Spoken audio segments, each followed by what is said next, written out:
నెమ్మదితో నీవే ఉంచెదవు. పడదాం. నిన్ను నమ్మినచో సిగ్గుపడనీయవు. నన్ను నెమ్మదితో నీవే ఉంచెదవు.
ఏసావా, నేను మరణం అవకముందు నేను ఆశీర్వదించాలనుకుంటున్నానయ్యా, కాబట్టి నువ్వు వెళ్ళి నా యొక్క కోరికను సిద్ధిపరచాను. కానీ ఆ విషయం విన్నటువంటి తల్లి యాకోబును రేపుతుంది.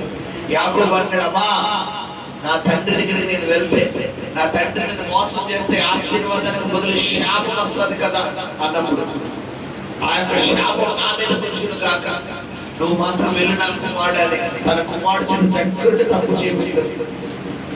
మొత్తానికి విషయం అంతా ఏసావుకు తెలిసి యాకోబును చెప్పాలనుకున్నప్పుడు యాకోబు వారి కుటుంబం అంతటికి దూరం అయిపోతున్నాడు. దాదాపు 1 కాదు 2 కాదు 3 కాదు 20 సంవత్సరాలు యాకోబు కుటుంబానికి దూరం అయిపోయాడు.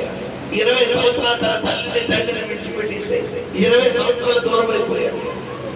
అందరికీ దూరం అయిపోయినటువంటి యాకోబు పద్దనరాములో థ్యాంక్ యూ లార్డ్ బేతేలు ప్రాంతంలో ఒంటరైపోయిన సమయంలో యాకోబుతో మాట్లాడుతున్న దేవుడు, యాకోబు యాకోబు, అందరూ నేను విడిచిపెట్టారని బాధపడుతున్నావా? అందరూ నేను విడిచిపెట్టారని బాధపడుతున్నావా? నీ తండ్రి అయిన అబ్రహాము దేవుడు, నీ తండ్రి అయిన ఇస్సాకు దేవుడు, నేను నీకు తోడుగా ఉన్నాను యాకోబు. నా సన్నిధి నీకు తోడుగా ఉంది. నేను గొప్ప జనముగా చేస్తానయ్యా, నేను గొప్ప జనముగా చేస్తాను. ఎవరు నీ చేయి పట్టుకున్నా పట్టుకోకపోయినా, ఎవరు నీకు సహాయం చేసినా చెయ్యకపోయినా, ఎవరు నీకు తోడుగా ఉన్నా లేకపోయినా, యాకోబు నేను నీకు తోడుగా ఉండబోతున్నాను. నేను నీకు తోడుగా ఉండబోతున్నాను. ఇక మీదట నీ పేరు యాకోబు అనబడబడు, యాకోబు అనబడబడు. నీ పేరు ఇశ్రాయేలుగా మారుస్తున్నాడు. దేవుని జనాంగముగా మారుస్తున్నాడు. నీ నుండి రాజులు రాబోతున్నారయ్యా, నీ నుండి గొప్ప గొప్ప వ్యక్తులు రాబోతున్నారయ్యా. యాకోబు ఒంటరిగా ఉన్న యాకోబు గొప్ప జనముగా చేసిన దేవుడు ఈ రోజు నీతో ఉన్నాడు. మర్చిపోకు, మర్చిపోకు. అరణ్యంలో ఆగను విడిచిపెట్టిన దేవుడే. యాకోబును కూడా అందరూ విడిచిపెట్టేసినప్పుడు ఆ షేకేము దగ్గర ఎటు వెళ్ళాలో కూడా తెలియని పరిస్థితులు యాకోబు రాత్రి ఒక రాయిని తలగడగా చేసుకుని పడుకున్నప్పుడు అక్కడ యాకోబును దేవుడు దర్శిస్తున్నాడు. యాకోబును దేవుడు దర్శించి నిశ్చయముగా ఇది బేతేలు, నిశ్చయముగా ఇది బేతేలు, దేవుడు నివసించే స్థలం ఇది అని ప్రభా అక్కడ ఒక బలిపీఠం కడుతున్నాడయ్యా. నిజమే ప్రభా, ఈ మధ్యాహ్న కాలంలో ఎవరైతే వారి హృదయంలో ప్రభా నీకు బలిపీఠం కడుతున్నారో మీరు ఇప్పుడే వారి జీవితంలో ఆశీర్వాదం ప్రార్థన చేస్తున్నాడయ్యా. యాకోబును ఆశీర్వదించిన దేవా, యాకోబును దీవించిన దేవా, ఇప్పుడు నీ బిడ్డలందరికీ దీవెన కలుగును గాక, ఆశీర్వాదం కలుగును గాక, అద్భుతం జరుగును గాక. ఓ నాయనా, నీ కృప బలముగా దిగువచ్చును గాక, నీ బలమైన కార్యం జరుగును గాక, బలమైన కార్యం జరుగును గాక, గొప్ప దీవెన కలుగును గాక, గొప్ప ఆశీర్వాదం కలుగును గాక. సాతాను కళ్ళను తెగిపోవుడు గాక, అపవాది కళ్ళను తెగిపోవుడు గాక. తండ్రి నీ కృపతో నింపండి నాయన, అద్భుతం చేయండి బాబు. నీ ఘనమైన కార్యాలు జరిగించండి, బలమైన కార్యాలు జరిగించండి యేసయ్య. నీ కృపతో నింపమని, తోడే ఉండమని సహాయం చేయండి. ఎంతమంది బిడ్డలు ఈ మాట కొరకు ఎదురు చూస్తున్నారు. ఇప్పుడే మీరు మాతో మాట్లాడమని, తోడే ఉండమని సహాయం చేయమని యేసు నామములో ప్రార్థించి వేడుకుంటున్నాను.